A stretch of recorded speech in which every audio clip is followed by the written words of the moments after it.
యెహోవా ఎలాగో సెలవిచ్చెను, నీవు నా తట్టు తిరిగిన యెడల నీవు నా సన్నిధిలో నిలిచినట్లు నేను నిన్ను తిరిగి రప్పించును. చాలు. ప్రభునందు ప్రియమైన దేవుని బిడ్డలారా, దేవుని బిడ్డలు దేవునికి దూరం అయిపోయి ప్రభువుని ఎరగక ఈ లోకములో బ్రతుకుచుండగా దేవుడు ప్రేమతో తన ప్రవక్తల ద్వారా ఈ రీతిగా మాట్లాడుతున్నాడు. హల్లెలూయా. ప్రభువుతో ప్రియమైన దేవుని బిడ్డలారా, ప్రభు దగ్గర ఎందుకు తప్పిపోతారో తెలుసా? ఈ లోకములో ఉన్న ఆశలు, శరీర ఆశలు.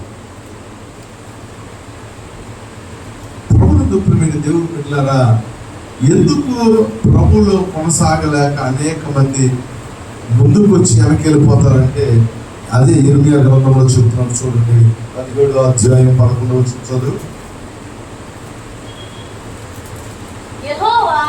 11వ వచనం 17. న్యాయ విరోధముగా చాలు చాలు. న్యాయ విరోధంగా అంటే మోసాలు చేసి దగాలు చేసి కాదు, దేవుడు లేకుండా. హల్లెలూయా. దేవుణ్ణి కలిగి ఉండి సంపాదించుకోవాలి.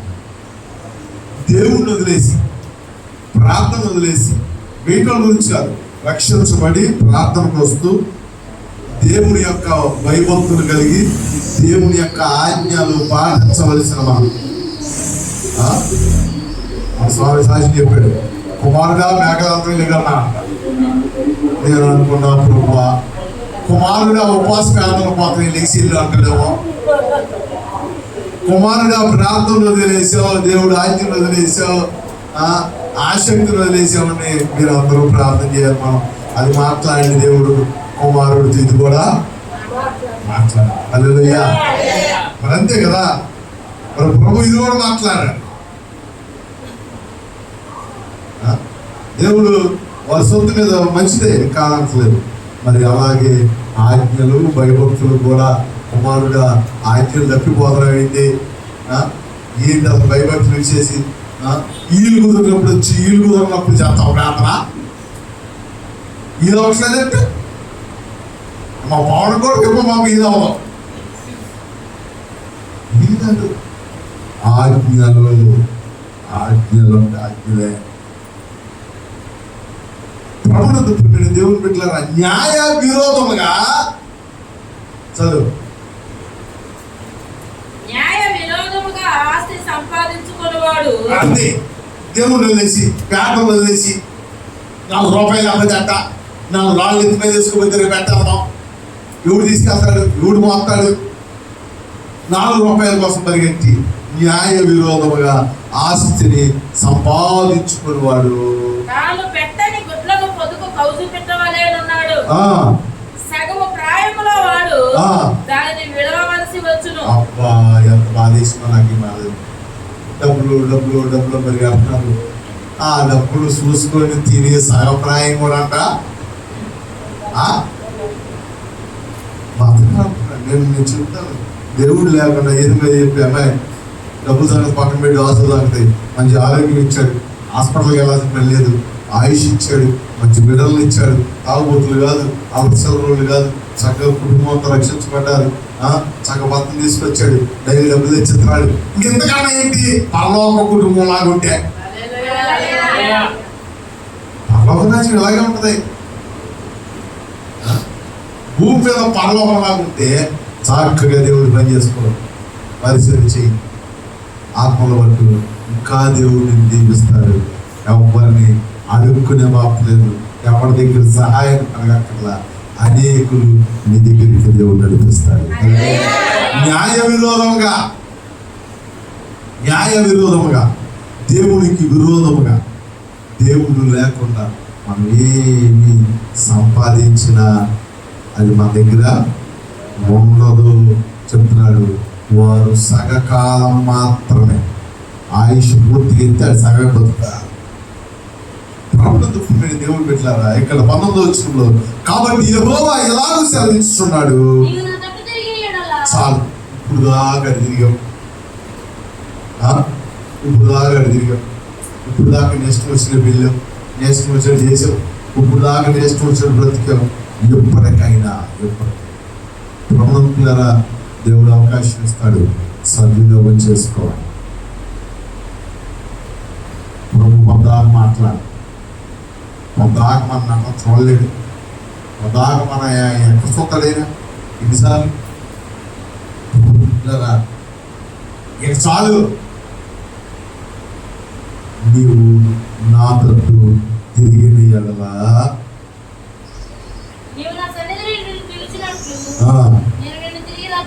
స్తోత్రం, హల్లెలూయా. మనం ఆయన తట్టు తిరిగితే ఆయన సన్నిధిలో మనము నిలిచి ఉండునట్లు మనల్ని ఏం చేస్తాడంట, తిరిగి రప్పిస్తాడు. హల్లెలూయా. అంటే మీకు వెళ్ళిపోయిన వాళ్ళు మళ్ళీ తిరిగి వచ్చి ఊళ్ళో ఉంటాం అనేది అర్థమవుతుంది, అంతేగా? అంతేనా కదా? కాదు, ఆత్మీయంగా దేవుడు మాట్లాడుతున్నాడు. నా ఆత్మను మీరు పోగొట్టుకొని ఆత్మ లేని వారిగా, నిర్జీవమైన వారిగా, ప్రార్థన లేని వారిగా, కన్నీటి ప్రార్థన లేని వారిగా, ఆత్మల భారం లేని వారిగా, దేవుని పిలుపు కలిగి దేవునిలో కొనసాగించి దేవునిలో ఒక ఉన్నతమైన స్థితికి వెళ్ళవలసిన నీవు నేను ప్రభువుని విడిచిపెట్టి ప్రభువులో ఉంటూ ప్రభు శక్తిని పొందుకోక, ప్రభువులో ఉంటూ ప్రభువులో మనము గొప్ప కార్యములు చేయవలసిన ప్రణాళిక కలిగిన నీవు నేను ప్రభువు లేకుండా నిర్జీవ స్థితిలో ఉండుట దేవునికి ఇష్టం లేదు. ప్రభు అంటున్నాడు, మరలా నిలబడు నరపుత్రుడా, నువ్వు చక్కగా నిలబడినవా, నేను నీతో మాట్లాడవలసి ఉన్నది. హల్లెలూయా.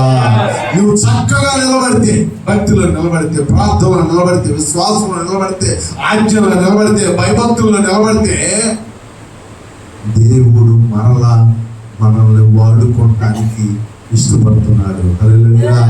మరలా ఆయన మనల్ని ఆత్మతో నింపడానికి, మరలా ఆయన మనల్ని బలపరచడానికి, మరలా ఆయన సన్నిధిలో మనం నిలబడినట్లు. హల్లెలూయా. మరలా ఆయన సన్నిధిలో మనము నిలబడేటట్లు, మరలా ఆయన ఆత్మను పొందుకొని మరలా ప్రవచించే వారముగా, మరలా భాషలు మాట్లాడే వారముగా, మరలా దర్శనాలు చూసే వారముగా, మరలా అద్భుతాలు చూసే వారముగా, మరలా ఆశ్చర్య కార్యములు మనము చూచు వారముగా తిరిగి ఆయన సన్నిధిలోనికి దేవుని ఆత్మను మన మీదకి రప్పించ ఉద్దేశించాడు. హల్లెలూయా. ప్రభునందు ప్రియమైన దేవుని బిడ్డలారా, ఈ ఉదయకాల సమయంలో నువ్వు ఇంకా దేవునికి దూరంగా ఉంటున్నావు. మందిరానికి వస్తున్నావు, ప్రార్థనకు వస్తున్నావు, ఉంటున్నావు, కూర్చుంటున్నావు, వింటున్నావు, కానీ ఆయన సన్నిధి నీలో ఉందా? ఆయన సన్నిధి నీతో ఉందా? శుక్రవారం నైట్ మంచి ప్రార్థన దేవుడు మన చేత చేయించాడు. హల్లెలూయా. చాలా కాలం తర్వాత మరలా ఆత్మ అభిషేకంతో దేవుడి సన్నిధి మనము అనుభవించడానికి అందరి కొరకు ఆ రాత్రి కాలము ఉన్నవారందరి కొరకు ఆ రాత్రి ప్రార్థన చేశాము. ఆ రాత్రి చేసిన ప్రార్థన దేవుడు గొప్ప కార్యము జరిగించాడు. అయ్యో మేము మొన్న పొద్దునొచ్చానండి, మేము మాట చెప్తా, నీళ్లు ఎప్పుడు కదిలింపబడతాయో అవును అదే చెప్పా. అయ్యా, నీళ్లు ఎప్పుడు కదిలించబడతాయో తెలీదు. దేవుడు ఎప్పుడు ఎవరిని దర్శిస్తాడో, ఏ సమయంలో దర్శిస్తాడో తెలియదు. నువ్వు కాచుకొని ఉండాలి. 2 రోజులు, ఈ 2 రోజులు ఉపవాస ప్రార్థనలో 3 షిఫ్ట్లు చొప్పున 6 షిఫ్ట్లో జరిగే ప్రార్థనలో ఎవరైతే కాచుకొని 2 రోజులు ఉన్నారో వాళ్ళు బలహీనత నుంచి విడిపించబడ్డారు. హల్లెలూయా. స్వస్థపరచబడ్డారు. దేవుడు బిడ్డలారా, దేవుని యొక్క గొప్ప కార్యము చూడడానికి కన్నులు తెరవబడి, ఆయన ఎప్పుడు వస్తాడు? ఆయన రెండో రాకడ ఎలా వస్తున్నాయా అంటే ఆయన రెండో రాకడ దొంగ వలే వస్తాడు. దొంగడు ఇప్పుడు చెప్పొస్తాడా? పోతాడు. దేవుడి కార్యం కూడా ఇప్పుడు జరిగింది, అప్పుడు జరిగింది, ఇవాళ జరిగింది అనే చెప్పడు. ఏ విషయం జరిగిందో బయట కూర్చొని ఉన్నాము,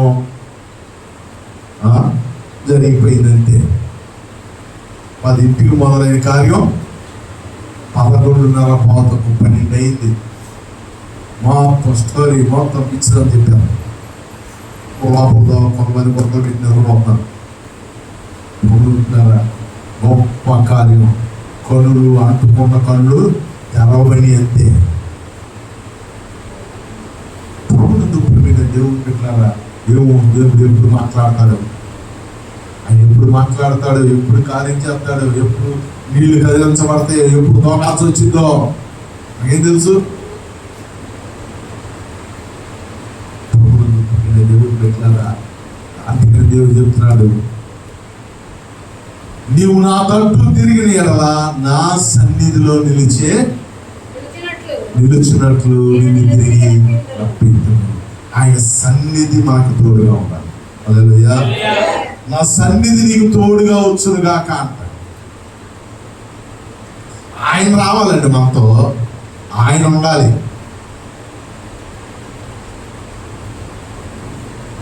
ఆయన నీలో ఉంటే ఇక్కడ 2 రోజులు ఉండి ప్రార్థన చేసుకున్నావు, నువ్వు ఆయనలో ఉండు, ఇంటికి వెళ్ళు, చూడు ఎలా మారుకుంటావు.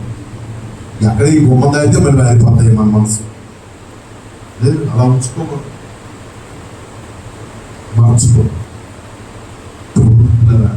ఆయన సన్నిధి మనతో వచ్చిందని, ఆయన మనలో ఉన్నాడు. నువ్వు అడుగు పెట్టు స్థలముల వల్ల దేవుడు ఏం చేస్తాడు తెలుసా? అద్భుతం చేస్తాడు. హల్లెలూయా. అందుకని ఇక్కడ చెప్తున్నాడు, నా సన్నిధిని నువ్వు విడిచి వెళ్ళిపోయింది కనుక తిరిగి నా సన్నిధి నీకు తోడుగా వచ్చినట్లు నీతో ఉంటా, నీలో ఉంటా. నువ్వు నా తట్టు తిరిగి మరలా నిన్ను నా సన్నిధికి రప్పించదను, నా ఆత్మను నీ మీద కుమ్మరించదను. హల్లెలూయా. దేవుడు పెట్టారా? ప్రార్థనకు వస్తూ దేవుళ్ళో ఉంటూ ఇంకా నిర్జీవమైపోయింది, ఇంకా నిర్లక్ష్యం, దేవుని ఆత్మ నింపుదల లేదు, దేవుని ఆత్మ ప్రేరేపణ లేదు. ఒక నిర్జీవంగా, హుషారు లేకుండా, ఒక సంతోషము లేకుండా, ఒక సమాధానము లేకుండా దేవుని సన్నిధిని విడిచిన వారికి సంతోషం ఉండదు. దేవుని సన్నిధిని విడిచిన వారికి ఆ యొక్క భారము గుడిగట్టుకోదాం. దేవుడు బిడ్డలారా, కనుక ఈ ఉదయకాల సమయంలో మరలా తిరిగి మనము దేవుని ఆత్మను అనుభవించాలి. హల్లెలూయా. దేవుడు అంటాడు, కనుక నువ్వు నా తట్టు తిరుగు. ఏడు తల్లి తిరిగావు? నువ్వు లోకము తట్టు తిరిగావా? సంపాదన తట్టు తిరిగావా? నిరాశలో తట్టు తిరిగావా?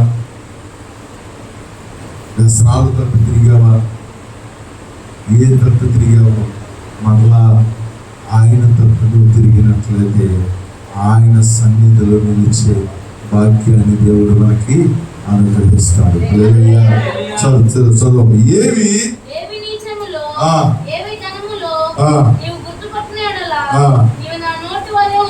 అది ఎందుకయ్యా అంటే ఆయన సన్నిధి మనతో ఉంటే ఏవి నీచములో, ఏవి చేయదగినవో, ఏవి చేయదగినవో గుర్తుపడతాం. కళ్ళు మూసుకుపోవు. దేవుని ఆత్మను ప్రేరేపిస్తా ఉంటుంది. దేవుడు మనతో మాట్లాడుతూ ఉంటాడు. అప్పుడంట మన నోటిని దేవుడు ఏం చేస్తాడు తెలుసా? వాడుకుంటాడు. హల్లెలూయా. అయ్యా, నా నోటిని వాడుకుంటున్నా. ఒకప్పుడు వాడుకున్నాడు, మరలా అప్పుడు వాడుకుంటాడు. హల్లెలూయా. తర్వాత చదివినట్లయితే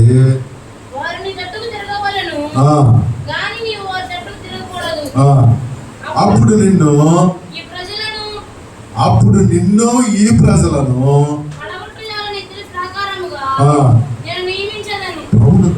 దేవుడు పెట్టారా, అప్పుడు దేవుడు మనల్ని ఆత్మ నింపుతో నింపడమే కాదు, ఏది మనల మీద ఏలుబడి చేయదు. ఎవ్వరు మనల్ని పడగొట్ట జరగరు. మన కుటుంబము చుట్టూ ఏమో తెలుసా, ఇంతటి ప్రాకారము కంచె ఉంటుంది. హల్లెలూయా. ఏ ప్రాకారము ఆయన ప్రభుత్వరా మనల్ని పడగొట్ట జాలవు. దేవుడి యొక్క కంచె ఉంటుంది ప్రభుత్వరా, మన చుట్టూ ఆయన కంచె వేస్తాడు. ఎప్పుడు కుటుంబం చుట్టూ కంచె ఉండదు తెలుసా, నీవు దేవుని సన్నిధిలో నిలిచి ఉన్నావు. హల్లెలూయా. నువ్వు దేవుని సన్నిధిలో నిలిచి లేకపోతే మళ్ళీ పాత మొత్తం క్యూ కట్టుకొని వచ్చి కూర్చుంటాయి. ఇక మిగిలిందేమీ లేదు. పోయిన శోధన, పోయిన బలహీనత మరలా వచ్చే ప్రమాదం ఉంది. కనుక ప్రభుత్వం పుట్టిన దేవుడు పెట్టారా, మనము దేవుని సన్నిధిలో నిలిచి ఉండాలి, ఆయన తట్టు తిరగాలి. హల్లెలూయా. ఎవరు ఆయన తట్టు తిరుగుతారు? ఎవరు ఆయన తట్టు తిరుగుతారు? శుక్రవారం ప్రార్థన చేస్తున్నప్పుడు నాకు ఇక్కడ ఎవరెవరి మీద బలహీనత ఉందో ఆ రోజు నైట్ తెలిసిపోయింది.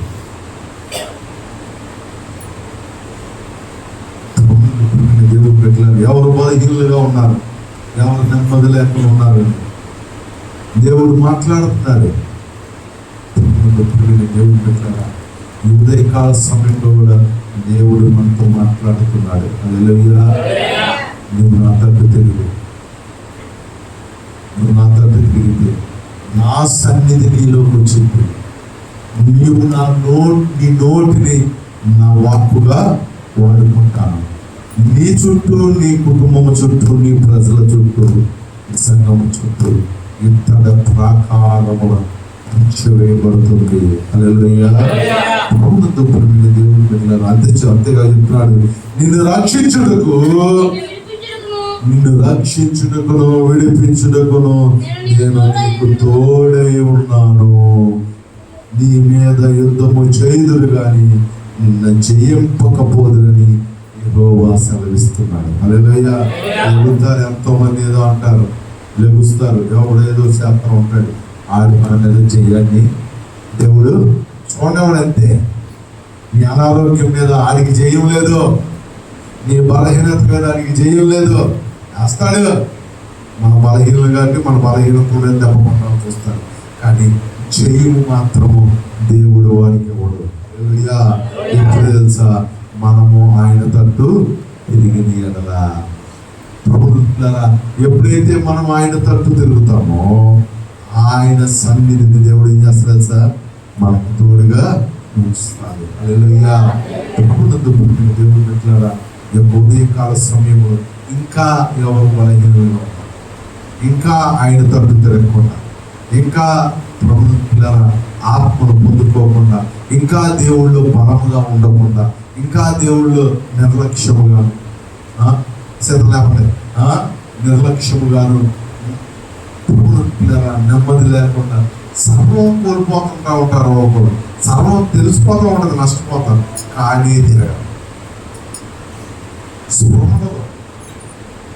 కారణం ఏంటంటే వారికి ఏమి నీచమైనవో, ఏమి ఘనమైనవో గుర్తు పట్టలేనంతగా ఈ లోక సంబంధమైన, యుగ సంబంధమైన దేవత వారి మనోనేత్రాలకు ఏం చేసింది, గుడ్డితనాలుగా చేసింది.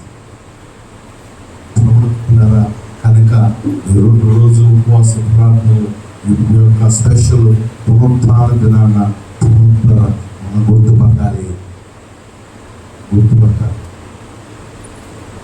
అంతేకాదు మనం ఆయన తట్టు తిరగాలి. అంతేకాదు ఆయన సన్నిధిని మనం ఏం చేయాలి సార్, అనుభవించాలి. హల్లెలూయా. దేవుడు బిడ్డలారా, మనం ఆయన సన్నిధిని అనుభవించే వారుగా ఉంటే మన నోటిని వాడుకుంటాడు, మనము ప్రాకారముల చుట్టూ కంచె వేస్తాడు. మన మీద దేవుడు ఎవరికి జయాన్ని ఇవ్వడు. హల్లెలూయా. దాడి చేస్తూ ఉంటారు, యుద్ధం చేస్తూ ఉంటారు, అప్పులని యుద్ధం చేస్తూ ఉంటారు, లోకంలో తగాదాలని యుద్ధం చేస్తూ ఉంటారు, నిందలు అవమానాలని యుద్ధం చేస్తూనే ఉంటారు, కుటుంబ సమస్యలతో యుద్ధం చేస్తూనే ఉంటారు. కానీ అవి మనల్ని జయించలేవు. దేవుడే వాటితో యుద్ధం చేసి మనల్ని గెలిపిస్తాడు. హల్లెలూయా. ప్రభువునందు ప్రియమైన దేవుని బిడ్డలారా, ఈ ఉదయకాల సమయంలో దేవుని సన్నిధిని మనం అనుభవించాలి. ఆయన సన్నిధిలో నిలిచి ఉండాలి. మనం ఆయన ఆత్మను మనం పొందుకున్న వారుగా ఉండాలి. ఆయన మాట మన నోట ఉంచేవారుగా మనం సిద్ధపడినట్లయితే దేవుడు తిరిగి మరలా నిలబెట్టాలని, మరలా బలపరచాలని, మరలా ఆత్మతో నింపాలని, మరలా గొప్ప కార్యాలు మన జీవితంలో జరగాలని, మన ద్వారా దేవుడి నామానికి మహిమ రావాలని, మన నోటిని వాడుకోవాలని, మన గొప్ప కార్యాలు దేవుడు జరిగించాలని ఆశపడుతుండగా ఈ యొక్క ఉదయకాల సమయంలో ఆ రీతిగా మరలా మనం దేవుని తట్టు తిరుగుతాం. నీ మనస్సుని దేవుని తట్టు తిప్పు, నీ హృదయాన్ని దేవుని తట్టు తిప్పు.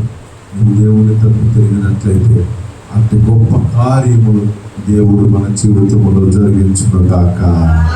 ప్రార్థన చేసుకుందామా? చిన్న ప్రార్థన చేసుకుందాం. ఈ యొక్క మోకరించినట్లయితే మోకరించగలిగినారు. ఆయన సన్నిధి నీతో ఉందా? ఆయన సన్నిధి నీతో ఉందో?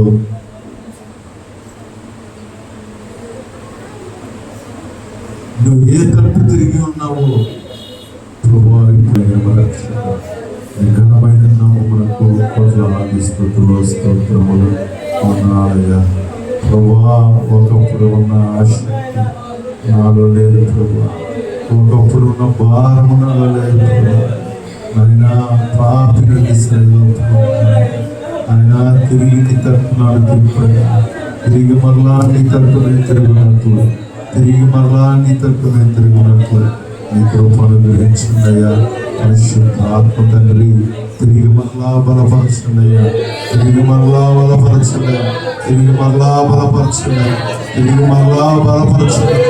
పరిశుద్ధాత్మ తండ్రి, నీ అభిషేకం ఈ స్థలంలోకి వస్తుండగా పరిశుద్ధాత్మ తండ్రి నాయన ప్రతి ఒక్క బిడ్డను అభిషేకించిన ప్రభా, ప్రతి ఒక్క నోటిని మీరు వాడుకోండి.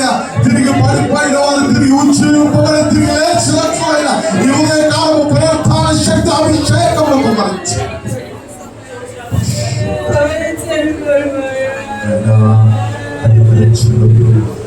కనికరించండి అయ్యా, కనికరించండి ప్రభా, కనికరించండి అయ్యా. నీ కనికరము రాని ఉంది ప్రభా, నీ దయను రాని ఉన్నాయా, నీ కృప రాని ఉన్నాయా. నీ కృప మాత్రమే ఆధారము ప్రభా. అయినా కృప రాని ఉన్నాయా, నీ కృపల మీదకి రాని ఉన్నాయా, నీ కృపల మీదకి రాని ఉన్నాయా, నీ కృపల మీదకి రాని ఉన్నాయా, నీ కృపల మీదకి రాని ఉన్నాయా, నీ కృపల మీదకి రాని ఉన్నాయా. నీ కటాక్షము మీదకి రాని ఉన్నాయా, నీ కటాక్షము మీదకి రాని ఉన్నాయా. పరిశుద్ధుడా, పరిశుద్ధుడా, దైవరక్షక, దైవరక్షక, నీ కటాక్షము మీదకి రాని ఉన్నాయా, నీ కటాక్షము రాని ఉన్న ప్రభువా. పరిశుద్ధాత్మ తండ్రి, మహోన్నతుడా, మహాత్ముడా, నిత్యుడు, మా గొప్ప తండ్రి, ఘనమైన నామమునకు కోట్లాది స్తోత్రాలు. ఇది నా అనుభవం దర్శించినందుకు, మాతో మాట్లాడినందుకు, 3 దినములుగా ఆయన సన్నిధిలో ఉండే భాగ్యాన్ని ఇచ్చినందుకు, కూడా వచ్చిన ప్రేమలందరినీ దీవించమని, ఆశీర్వదించమని, తిరిగి ఈ సన్నిధి మేము అందరము అనుభవించినట్టు కృప చూపమని యేసు పరిశుద్ధ నామములో తండ్రి.